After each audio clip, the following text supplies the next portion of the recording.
To add a pricing table in Webflow, start by visiting a website that offers this feature.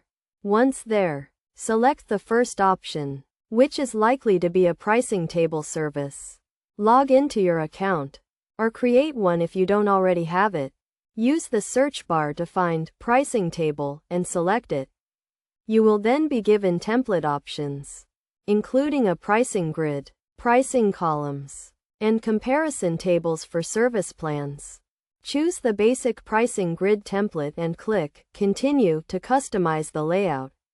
Save your template, then head to Webflow by typing it into your search engine or web browser. Log in, go to All Sites and open the designer. Scroll down to the Advanced options in the Add Elements section, where you will find Code Embed. If you have the right subscription, you can use this feature. Click on it, drag it to your website, and paste the embed code from the pricing table service. Once published, your website should display the pricing table as intended.